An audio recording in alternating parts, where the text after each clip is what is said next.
Okay, so here's a little component I've made for you.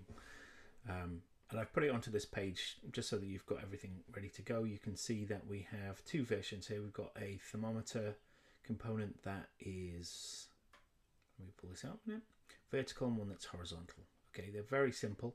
If we click into the donation thermometer itself, you can see we can set the current amount and the goal amount. So let's say that was 10,000. Okay, and then let's say so far we've raised 1,375.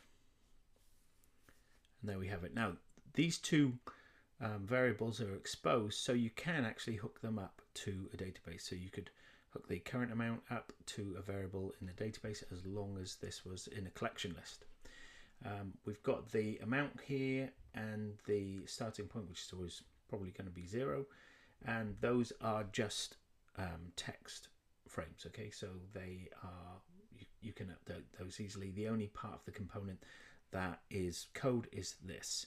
You can also change its color, so you can change the color of whatever you wanted that to be, and you can change the background color, and you can change the animation speed. So if you wanted that to be a little bit slower, let's say, then we can see that that one goes a little bit faster, sorry, then that works fine.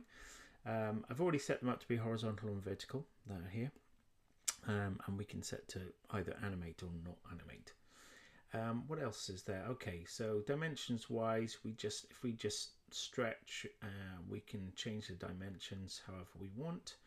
And then the wrapper is what actually controls the radius. So I just thought it would be easier for that to be constrained, so we can change the radius by selecting the wrapper and changing the radius however we want.